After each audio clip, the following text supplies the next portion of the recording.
পেয়েছিস?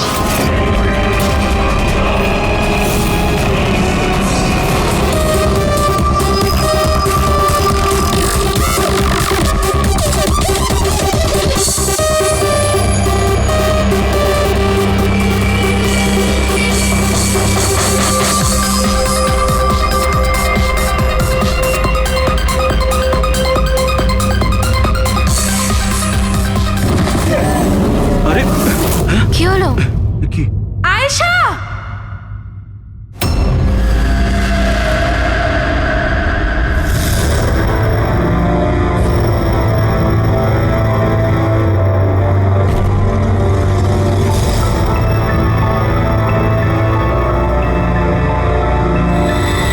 কি করে হলো এগুলো? হ্যাঁ, জানি না স্যার এসব কি করে হলো। ও কল অ্যাটেন্ড করার জন্য বাইরে গেছে, আর যখন ফিরলো তখন তুমি ছাড়া আর কে কে বন্ধু আছে আয়েশার এখানে? স্যার এ হলো প্রীতি, আর এ হলো বিশাল স্যার, আয়েশার বয়ফ্রেন্ড। দেখে তো মনে হচ্ছে আয়েশার কারোর সঙ্গে হাতাহাতি হয়নি।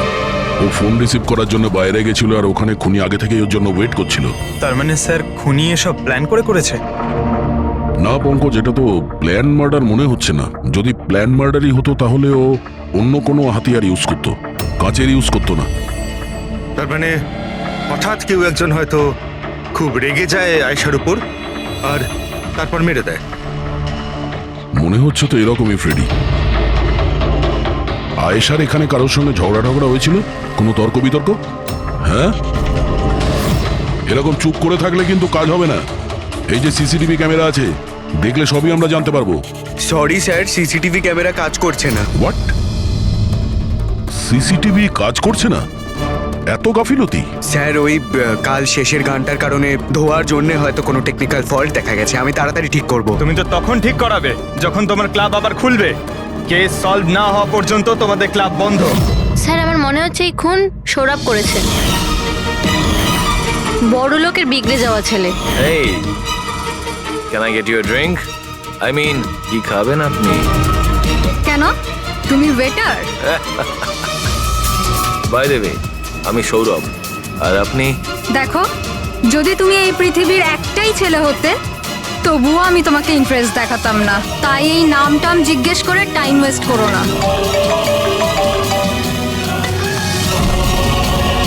যখন আয়েশাকে উত্তর দেয়নি তখন ও রেগে পিছন পিছন বাইরে গেল। সৌরভ কোথায়? স্যার ও তো নেই। তোমাকে বলেছিলাম না আমি, কেউ এই ক্লাব থেকে বাইরে যাবে না। স্যার যেতে দিইনি আমি। হয়তো ও অপরাধ করার পরেই পালিয়ে গেছে, আয়েশার ভেতরে আসার আগেই। এই আয়েশা আর সৌরভ বাইরে কোন দিকে গেছিল? স্যার ওইদিকে।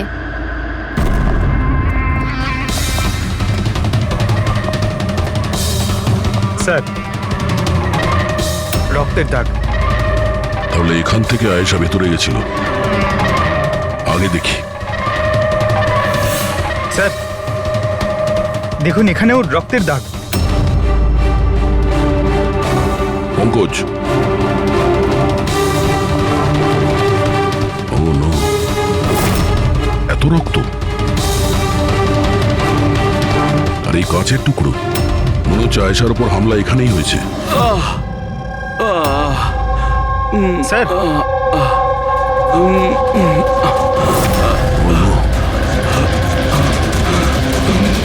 আচ্ছা, সৌরভ নয় তো? এর পরিস্থিতি খুব খারাপ। অ্যাম্বুলেন্সকে ফোন করো। ক্লাবে এতগুলো লোকের মাঝখানে একটা মেয়ের খুন হয়ে গেল।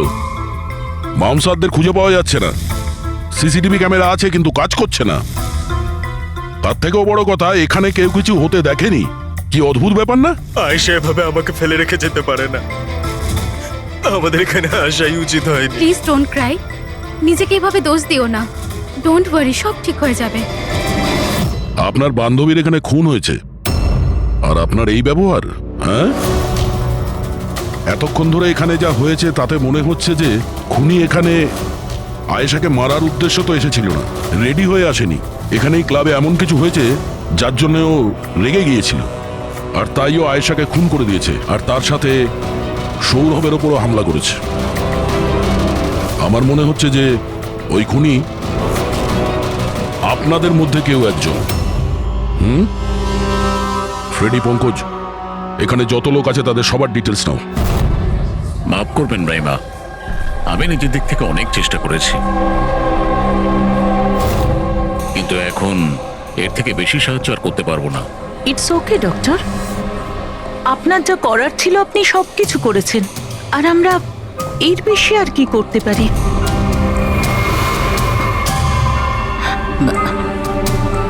What happen doctor? আপনি ঠিক আছেন তো? হ্যাঁ, আমি ঠিক আছি। আমার একটা অস্বস্তি হচ্ছে। এক্সকিউজ মি, কোথায় যাচ্ছেন আপনি? আমি ওয়াশরুম থেকে আসছি। তানিশা, আয়েশার মৃত্যুর আগে তোমার সাথে ওর ফোনে কথা হয়েছিল, তাই না? আচ্ছা, ওই ফোন কলের ব্যাপারে আমাদের কিছু ডিটেলে বলতে পারবে? স্যার, ডিস্কোতে খুব জোরে মিউজিক বাজছিল বলে আমি বেশি কিছু শুনতে পাইনি। হ্যাঁ, কিন্তু আমি ওকে এটা বলতে শুনেছিলাম, কি হয়েছে বলো না, কি হয়েছে? তোমার কি খুব কষ্ট হচ্ছে? ডাক্তারের কাছে নিয়ে যাব? এটা তুমি কি করছো? মানে আয়েশা এইসব কথা ওই খুনির সঙ্গে বলছিল? স্যার, এর থেকেও বেশি অবাক হওয়ার বিষয় এটাই যে আয়েশার খুনি ওকে বলছিল এখান থেকে পালিয়ে যেতে। আশ্চর্য ব্যাপার, খুনি আয়েশাকে পালিয়ে যেতে বলছিল অথচ আয়েশা খুনির চিন্তা করছিল। আচ্ছা, তুমি একটা কথা বলো তো, তুমি ওই ভয়েসটা চিনতে পারবে যার সাথে আয়েশা কথা বলছিল? না স্যার। স্যার, কিন্তু খুনি যখন আয়েশার ব্যাপারে এত চিন্তা করছে তাহলে ওকে মারলই বা কেন? সেটাই তো, খুনি ভিকটিমের চিন্তা করছিল আর ভিকটিম খুনির চিন্তা করছিল।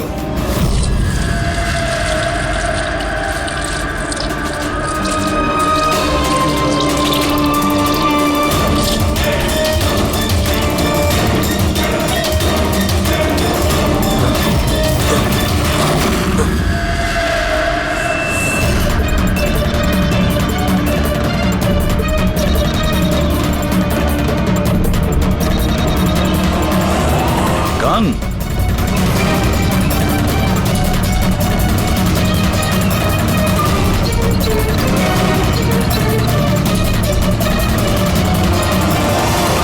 স্যার,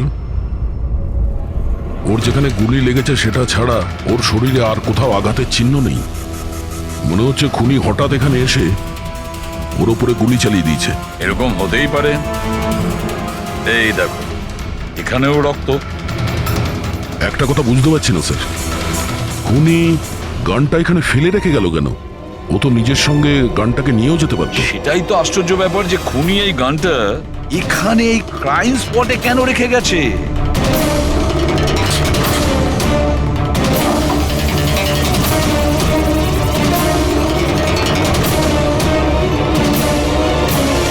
স্যার, এই দেখুন, নিচে এখানে এই টেপটা আটকানো ছিল। ওয়াশ বেসিনের নিচে টেপ? মনে হচ্ছে এখানে টেপ দিয়ে কিছু আটকে ছিল যেটা এখন এখানে নেই। হতে পারে এই কেসের সঙ্গে রিলেটেড কিছু। নিশ্চয়ই দেখতে হবে। রায়মাদেবী, ডক্টর যশবন্ত আপনার ডক্টর ছিলেন তো? আপনারা এখানে এই টেবিলেই বসেছিলেন? হ্যাঁ, আসলে উনি আমার অসুখের কথা বলতেই আমার সাথে দেখা করতে এখানে এসেছিলেন। খুব ভালো মানুষ ছিলেন উনি। আজ যখন আপনি ওর সঙ্গে কথা বলছিলেন, আপনার কি মনে হয়েছিল যে কোনো ব্যাপার নিয়ে ও একটু ডিস্টার্ব ছিল? ডিস্টার্ব তো নয়, কিন্তু হ্যাঁ, হঠাৎ করে ওনার শরীর খারাপ হয়ে গিয়েছিল আর উনি এক্সকিউজ মি বলে ওয়াশরুমে চলে গিয়েছিলেন। আমি তো ভাবতেই পারিনি যে এরকম একটা ঘটনা ঘটবে। স্যার, হ্যাঁ, এ হলো এই কফি শপটার ম্যানেজার। এখানকারও সিসিটিভি ক্যামেরাগুলো কাজ করছে না। স্যার, 2 ঘন্টা আগেও তো কাজ করছিল, কিন্তু হঠাৎ করে টেকনিক্যাল প্রবলেম হয়ে যায়, সেই জন্য ইঞ্জিনিয়ারকে ডেকেছি আমরা।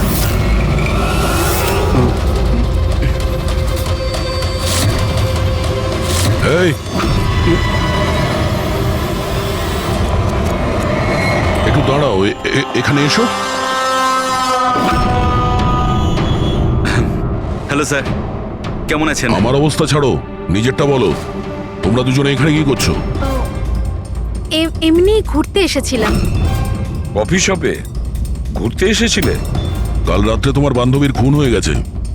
তোমার দ্বিতীয় বন্ধুর কেঁদে কেঁদে অবস্থা খারাপ, আর তোমরা দুজনে এখানে এই কফি শপে আড্ডা মারতে এসছো? এখানেও একটা খুন হয়েছে। বিষয়টা কাকতালীয়, তাই না? সত্যি কাকতালীয়ই বটে, কারণ আমরা তো জানি না ডক্টর যশবন্ত কে। হ্যালো, ওকে বিউরোতে নিয়ে এসো। Okay okay okay okay okay thank you very much. কি জানিস পঙ্কজ, অনেক লোক ছিল এই ডিস্কোটায় যখন আয়েশা খুন হয়, আর এক একজনের ফোন ট্র্যাক করে এইটা জানার জন্য যে মার্ডারের সময় আয়েশার আশেপাশে কেউ ছিল না। তো এই আমার তো চোখ ব্যথা করতে শুরু করেছে।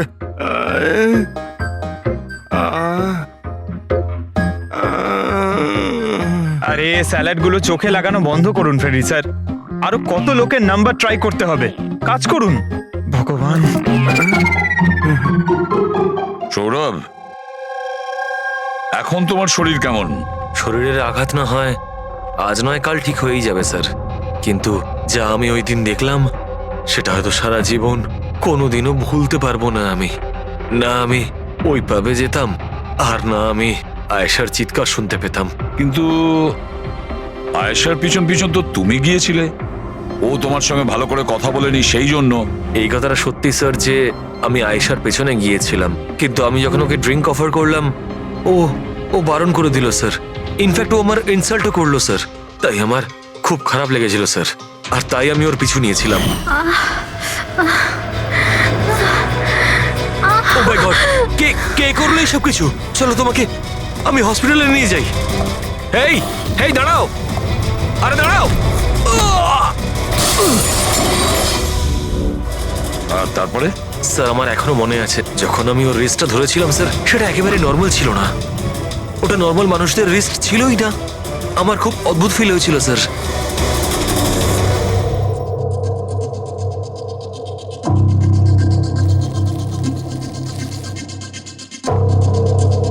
তাহলে আপনি বলছেন ডক্টর সালুকে যে এই বন্দুকের ওপর কিছু চটচটে লেগে আছে? হ্যাঁ, ওই চটচটে জিনিসটা রাবারের মতো, ওই যেমন সেলোটেপে হয় না, ওই রকম।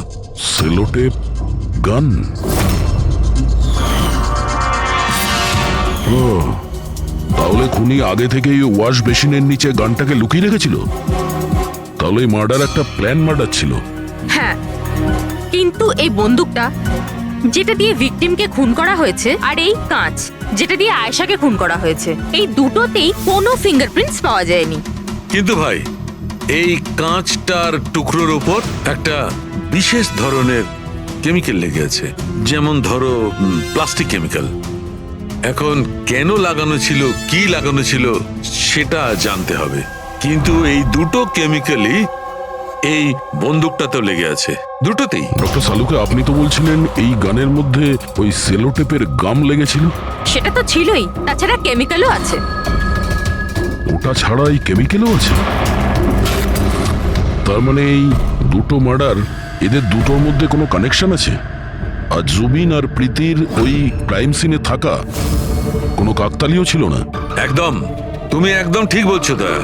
তোমার কথা আরো একটা জিনিস প্রমাণ করছে, এই দুটো লাশের উপরই আমি তেলের মতো ফেরোমন পেয়েছি। ফেরোমনস মানে ওই কেমিক্যাল যার থেকে গন্ধ আসে? হ্যাঁ, এই দুটো ভিকটিমেরই এদের দুজনের লাশের মধ্যে একই রকম গন্ধ। একটা ব্যাপার পরিষ্কার, হয়তো দুজনে একই রকম পারফিউম লাগাতো, বা দুজনের খুন একজনই করেছে।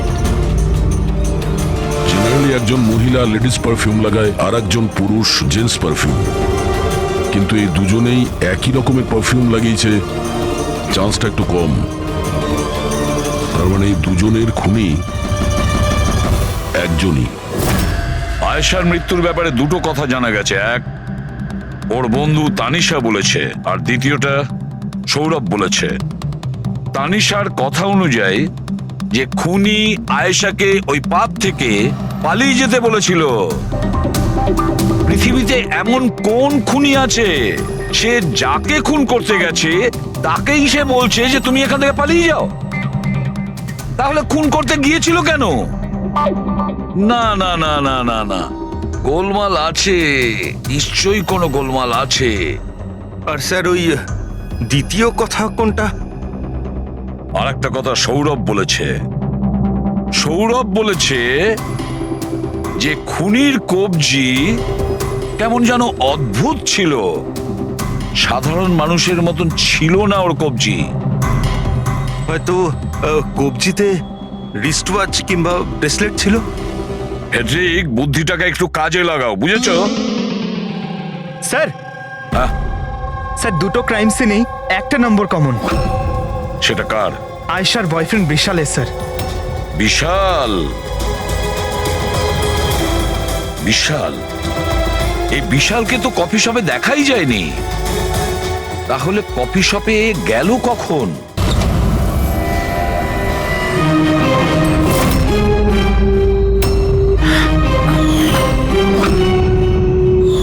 রায়মা দেবী, আপনি আর এখানে? স্যার এটা আমারই বাড়ি, কিন্তু আপনারা এখানে? ওনাকে কি খুন করেছে সেটা জানতে পেরেছেন? রাইমা, এরা কারা? CID officers. আপনারা প্লিজ ভেতরে আসুন, প্লিজ কাম। সিআইডি? আর স্যার ইনি আমার হাজবেন্ড, আর এ আমার ছোট ছেলে সন্দীপ। আর বড় ছেলে বিশাল, সে কোথায়? কিন্তু কি হয়েছে স্যার? দেখুন, আসলে ব্যাপারটা হলো ডক্টর যশবন্ত আর আয়েশার খুনে আমাদের মনে হয় হয়তো বিশালের কোনো হাত আছে। এ আপনি কি বলছেন? অভিযোগ প্রমাণিত হয়নি, কাউকে গ্রেপ্তার করতে পারেননি, তো যে কোনো কাউকে ফাঁসিয়ে দেবেন? দেখুন, সিআইডির কাজই হচ্ছে অপরাধী পর্যন্ত পৌঁছানো, নাকি কোনো নিরপরাধীকে ধরে এই কেসটা বন্ধ করে দেওয়া। আপনি দয়া করে একটু বিশালকে ডাকবেন। দাদা খুন করতেই পারে না, আপনারা দয়া করে ওকে ধরে নিয়ে যাবেন না। সন্দীপ, আমরা কিন্তু তোমার দাদাকে এখানে ধরতে আসিনি, আর আমরা এটাও বলিনি যে তোমার দাদা কিছু করেছে। আমরা তো তোমার দাদাকে কিছু প্রশ্ন করব, ব্যাস। আপনারা আমাকে সন্দেহ করছেন? এক মিনিট বিশাল, তুমি ভেতরে যাও। আমি এই সিআইডির লোকেদের তোমায় বিরক্ত করতে দেবো না। দেখুন, সিআইডির কাজে বাধা দেওয়াও কিন্তু একটা অপরাধ, তাই প্লিজ আমাদের নিজেদের কাজ করতে দিন। বিশাল,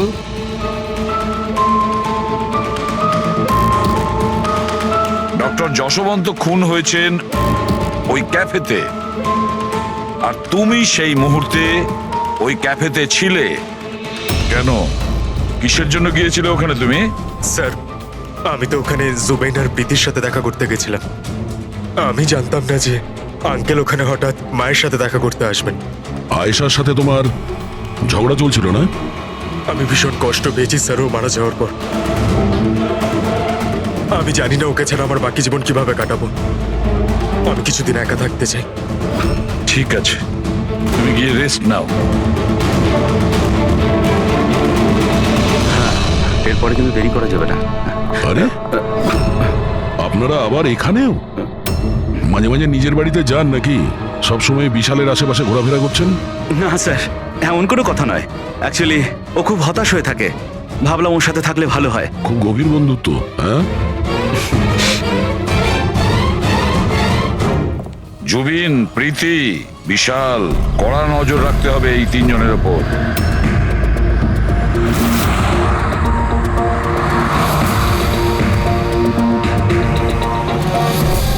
তিনজনের বাড়িতে এমন ক্যামেরা ফিট করেছি না স্যার, একটা মাছি ঢুকলেও সব টের পেয়ে যাবো আমরা।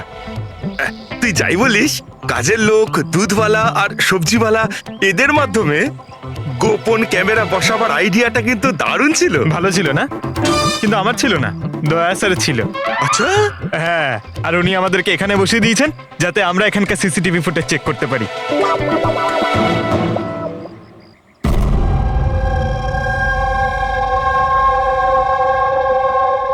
আরে বস, বস একটা বড় সূত্র হাতে এসেছে যেটা এই কেসটার সলভ করতে সাহায্য করবে। সেটা কখন বলবে? আরে বলছি তো। আরে তাহলে বলো তাড়াতাড়ি। আরে ভাই, নিঃশ্বাস তো নিতে দাও।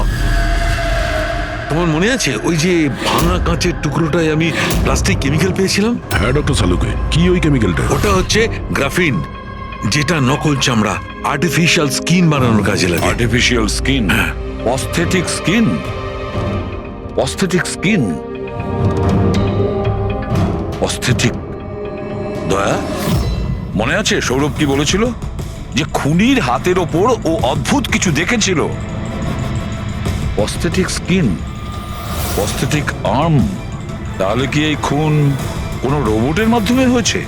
মানে খুনির ওইভাবে সাহায্য চাওয়া এটা তো নয় যে এই খুনটা আনইনটেনশনালি হয়েছে, না চাইতে? না দয়া, অনিচ্ছাকৃত খুন এভাবে হতে পারে না। আর রইল কথা রোবোটিক আর্মের, এই রোবোটিক আর্ম তো কারোর কথা মতোই চলতে পারে, তাই না? আচ্ছা সারুখে, এমন কোনো লোক আছে যে এই রোবোটিক আর্ম বলো, অস্থেটিক আর্ম বলো বা রোবোটিক আর্ম বলো, এই সব কিছুর ব্যাপারে খুব ভালো রকম দখল আছে? হ্যাঁ আছে তো, ডক্টর জাসমিন। তাহলে দেখা করা যাক ওই ডক্টরের সঙ্গে।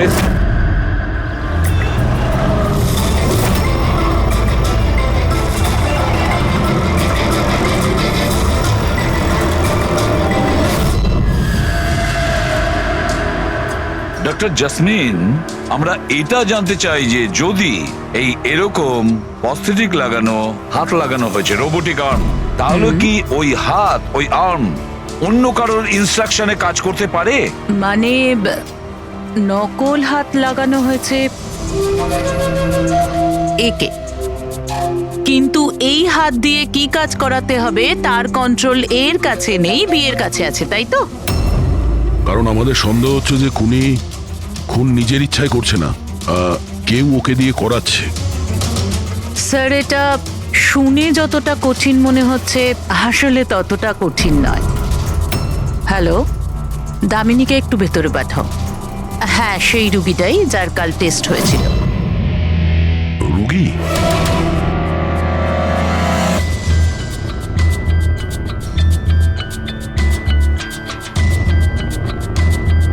স্যার, দামিনীর ডান হাতটা ফ্যাক্টরিতে কাজ করার সময় মেশিনে কাটা পড়েছিল। হ্যাঁ স্যার, মেশিনে আমার হাত ঢুকে গিয়েছিল। তাই জন্য ওকে নকল হাত লাগিয়েছি, যার কন্ট্রোল মানুষের ব্রেনের দ্বারা হয়। একটা নকল হাত মানুষের মাথা দিয়ে কাজ করছে কি করে? স্যার, সায়েন্স খুব উন্নতি করেছে। আসলে এই ধরনের নকল হাত সায়েন্সের একটা খুব বড় আবিষ্কার।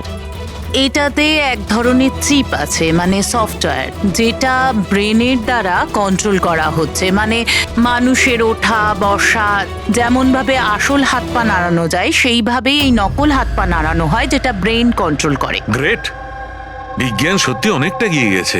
সত্যি রোবোটিক আর্ম।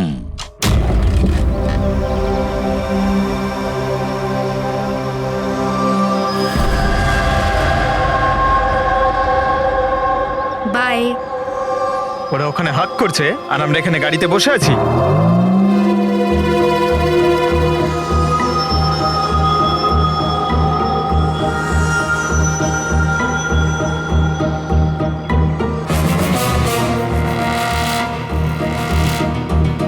ফ্রেডি স্যার, এই বিশাল তো প্রীতির বাড়িতে যাচ্ছে।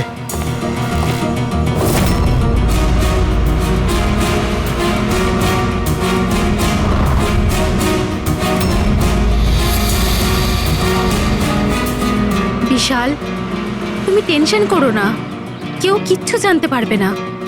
আমরা কোনো না কোনো উপায় ঠিক বের করব, ওকে? এ নাও, কফি খাও।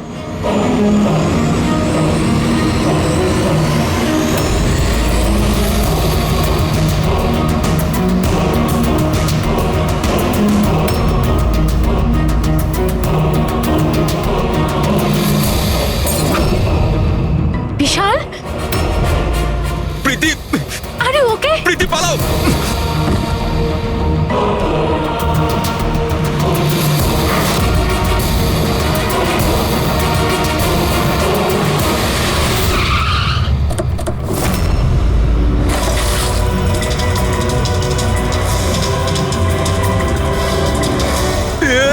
বিশাল, না বিশাল ছাড়ো।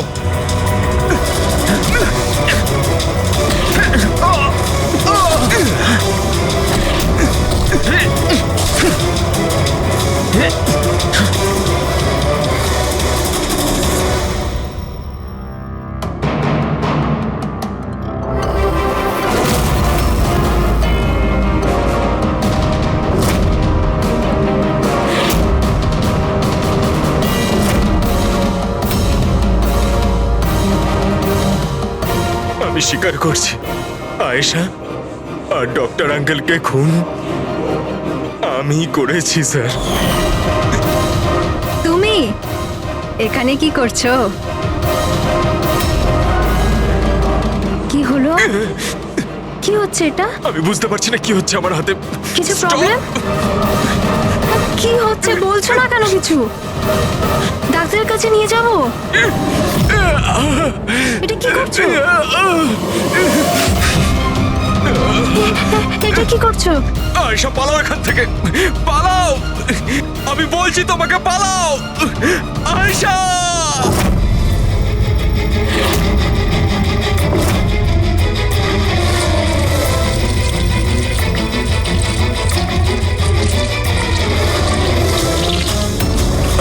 ডক্টর পালিয়ে যাও এখান থেকে। কি করছো এগুলো? আমি কি করবো স্যার, আমার নিজের হাতের উপরে কোনো কন্ট্রোল নেই। কি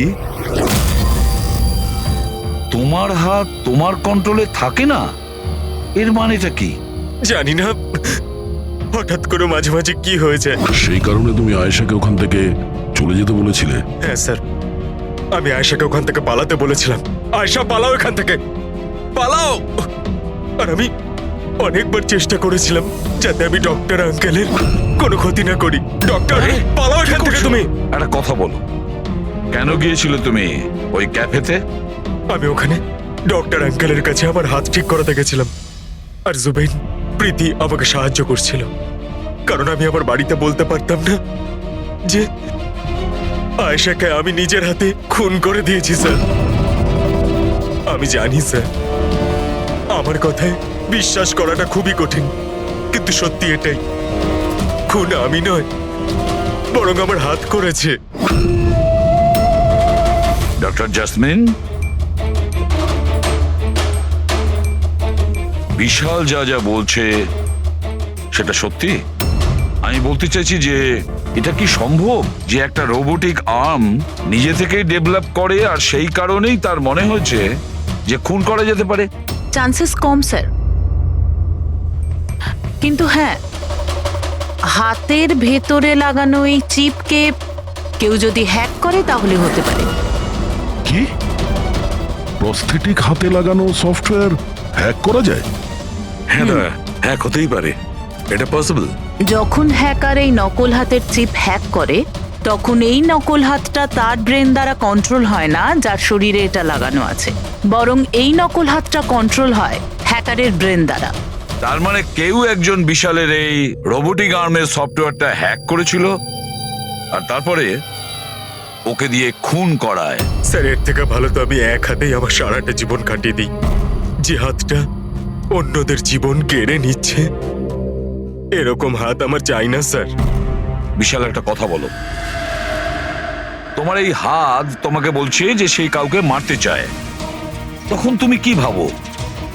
তখন তোমার মনের অবস্থা কি হয়? কি চলে তোমার মাথার ভেতরে? স্যার, 2-3 মিনিট সময় লাগে। আমি পুরোপুরি ভাবে চেষ্টা করি আমার হাতকে কন্ট্রোলে আনার, কিন্তু 2 মিনিট পর আমার হাতই জিতে যায় স্যার।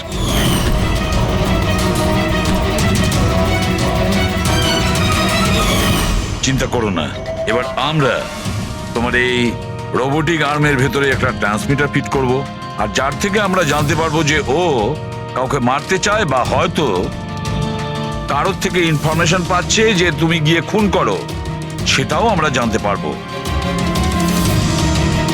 আচ্ছা বিশাল, একটা কথা বলো, তোমার আসল হাত হারালে কি করে? স্যার, আমি গত বছর ঘুরতে যাচ্ছিলাম, সেখানে একটা রোড অ্যাক্সিডেন্ট হয়। ব্যাস। জীবনে আমাদের অনেকবার পরীক্ষা দিতে হয়। স্যার, আমার পরীক্ষা তো শেষ হওয়ার নামই নিচ্ছে না। যখন নকল হাত নিয়ে সারাটা জীবন কাটাবো ভেবে নিলাম, তখন এই হাতটাই আমার জীবন শেষ করে দিচ্ছে স্যার।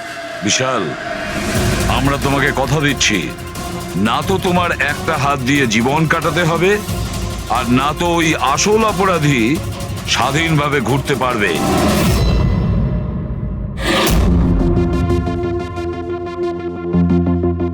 বিশাল, অপরাধী প্রথমে বিশালকে দিয়ে আয়েশাকে খুন করায়। আয়েশা, যাকে বিশাল খুব ভালোবাসতো, এরপরে খুন করায় ডক্টর যশবন্তকে, যে বিশালকে সাহায্য করত। এরপরে প্রাণ নিতে চেষ্টা করে প্রীতির, যে বিশালের বন্ধু ছিল। এরা প্রত্যেকেই হলো বিশালের শুভাকাঙ্ক্ষী। আর এরা প্রত্যেকে বিশালের আপনজন, সবাই বিশালের খুব কাছের মানুষ। তাহলে এই অপরাধী কে হতে পারে? কে সেই অপরাধী? এও তো কোনো কাছের মানুষ হতে পারে, বিশালের কোনো আপনজন। পঙ্কজ, বিশালের অ্যাক্সিডেন্টের পুরো ডিটেল আমার চাই, A to Z। Hello sir, আমি Jaspal. Computer expert? Yes sir. Computer hack করতে পারো? যত বড়ই কম্পিউটার হোক বা সার্ভার, এক তড়িতে হ্যাক করতে পারি। রোবোটিক আর্মের সিস্টেম হ্যাক করতে হবে, পারবে? নিশ্চয়ই স্যার, পারবো। এতে সবকিছু পেয়ে যাবে। হয়ে যাবে স্যার। আর এটার জন্য আমি ট্রেস রাউটিং এর ইউজ করব। সেটা আবার কি? হ্যাঁ স্যার, এই টেকনোলজিটার সাহায্যে বিশালের আশেপাশে প্রত্যেকটা কম্পিউটারকে আমি দেখতে পাবো। মূলত মেশিনের মধ্যে যে হোস্ট নেম আর অ্যাড্রেস থাকে সেটাকেই হ্যাক করতে হয়। আচ্ছা। আর ট্রেস রাউটিং এর সাহায্যে আমরা শহরের যে কোনো জায়গায় বসে থাকা যে কোনো হ্যাকারকে খুব ইজিলি খুঁজে বের করতে পারবো। ফ্যান্টাস্টিক। আর যে বিশালের রোবোটিক আর্মের সিস্টেম হ্যাক করেছে, এবার আমরা ওর সিস্টেমকে হ্যাক করব।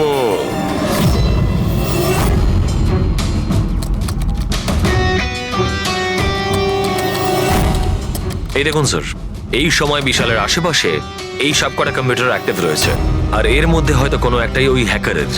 শুধু একবার জানতে পেরে যাই ওই কম্পিউটারটা কোনটা, তাহলেই কাজটা সহজ হয়ে যাবে। যশপাল, তাড়াতাড়ি করো, আমাদের হাতে সময় কম। বিশাল আজকে আমাকে বাড়িতে কেন ডাকলো? আঙ্কেল আন্টিও নেই, জানি না কি ব্যাপার।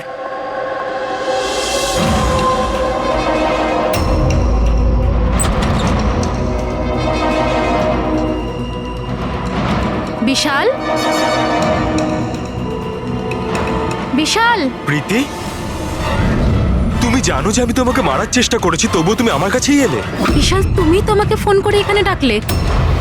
আমি? হ্যাঁ। আমি কখন ডেকেছি? তুমি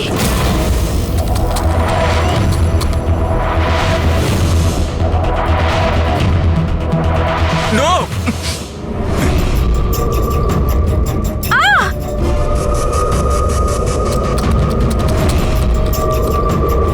পালাও প্রীতি! বিশাল, প্লিজ বিশাল, পালাও এখান থেকে! Vishal please, Vishal, Vishal please.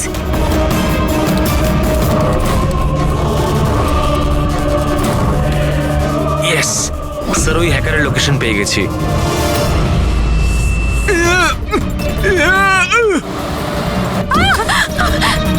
বিশাল,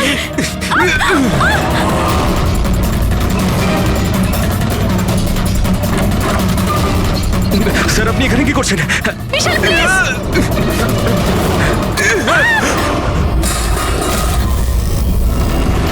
অনেক হয়েছে হ্যাকিং।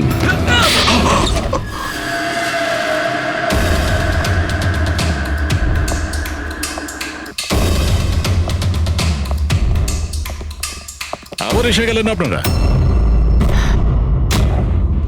এবার এটা যেন বলবেন না যে ওকে আপনারা ধরতে এসেছেন। আগে না, আমরা বিশালকে ধরতে আসিনি, খুনিকে ধরতে এসেছি, যে এই মুহূর্তে এখানে উপস্থিত।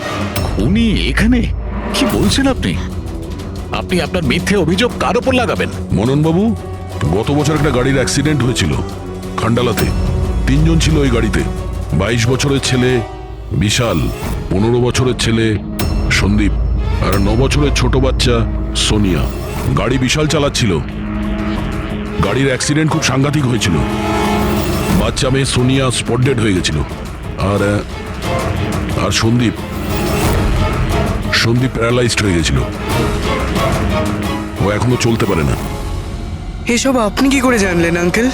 ওই অ্যাক্সিডেন্টে সব থেকে কম আঘাত লেগেছে বিশালের, তবে যে আঘাতটা লেগেছে সেটাও কম নয়। বিশালের নিজের হাতটা হারাতে হয়েছে। আর তাছাড়া বিশাল আপনার সৎ ছেলে, তাই না? স্যার, বিশাল আমার কাছে নিজের সন্তানের মতোই। আমি আপনাকে রিকোয়েস্ট করছি, আপনি বিশালকে আমার সৎ ছেলে বলবেন না। আই এম সরি মদন বাবু, যদি সব বাবা আপনার মতন ভাবতো তাহলে তো ভালোই হতো।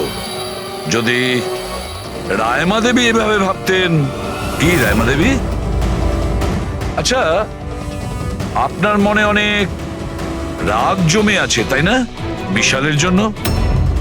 কারণ বিশালের জন্য আপনি আপনার নিজের মেয়েকে হারিয়েছেন, আর আপনার নিজের ছেলে সারা জীবন চলাফেরা করতে পারবে না। আপনি কি বলতে চাইছেন? আমরা কি বলতে চাইছি ওটা এক্ষুনি জেনে যাবেন। পঙ্কজ,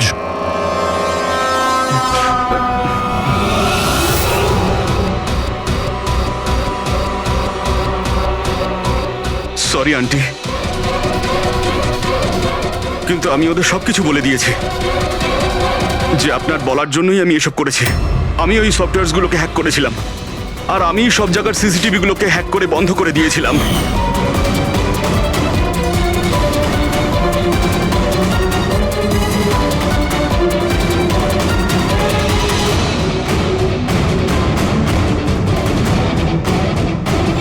বিশালের থেকে প্রতিশোধ নেওয়ার জন্য আমি ওর গার্লফ্রেন্ডকে মেরেছিলাম। তারপরে ওই ডক্টরকে, যে বিশালকে হেল্প করত, তারপর প্রীতির উপরে আক্রমণ। এসব করার জন্য আন্টি আমাকে অনেকগুলো টাকা দিয়েছিলেন। তুমি যে এতটা নিচে নেমে যাবে আমি ভাবতেও পারিনি। ঠিক আছে, সত্যিটা যখন আপনাদের সামনে এসেই গেছে, তখন আমি আপনাদের সবাইকে এটাও বলছি যে আমি তোমাকে মারার পর ওকেও মারতে চেয়েছিলাম। কারণ যেভাবে আমার আপনজনেরা কষ্ট পেয়েছে, আমিও চেয়েছিলাম বিশাল সেই কষ্টই পাক, ততটা যন্ত্রণা ওরও হোক। ওটা অ্যাক্সিডেন্ট ছিল, একটা ভুল। ভুল? তোমার একটা ভুলের জন্য আমার সারা জীবন অন্ধকার হয়ে গেছে। তুমি রাশ ড্রাইভিং করেছিলে, আর শাস্তি কারা পেল? আমি আর আমার সন্তানেরা। মা, আমি তোমাকে শুধু নিজের মা নয়, ভগবান ভেবেছিলাম। যদি আমাকে শাস্তি দিই তুমি শান্তি পেতে, তাহলে আমাকে অন্তত একবার বলতে পারতে। হাসি মুখে আমি জীবন দিয়ে দিতাম। আমি তোমার জীবনটা চাইনি, আমি তো তোমাকে বাঁচিয়ে রেখে কষ্ট দিতে চেয়েছিলাম। আর আপনারা সবাই আমাকে দোষ দিতে পারেন না, কারণ আমি যা করেছি সেটা আমার মায়ের মমতার জন্য করেছি। রায়মা দেবী, মা শব্দের অর্থ আপনি জানেন না, সেজন্যই আপনি এত বড় অপরাধ করেছেন। আরে মা তো সেই হয় যে শুধু নিজের নয়, অন্যের সন্তানকেও স্নেহ ভালোবাসা দিয়ে আগলে রাখতে পারে। বিশাল হয়তো আপনার গর্ভের সন্তান নয়, কিন্তু মা বলে তো ও ডাকতো। ও আপনাদের পরিবারেরই একটা অংশ। কোনো মাই তার ছেলের ওপর এইভাবে প্রতিশোধ নিতে পারে না। হ্যাঁ, সেটাও এত ঘৃণ্য। দুটো লোকের প্রাণ নিয়েছেন। না রায়মা দেবী, আপনি বড় ভুল করেছেন, বিশাল ভুল করেছেন। আদালত আপনাকে কোনোদিন ক্ষমা করবে না, কোনোদিন ক্ষমা করবে না। কঠোরতম শাস্তি হবে আপনার।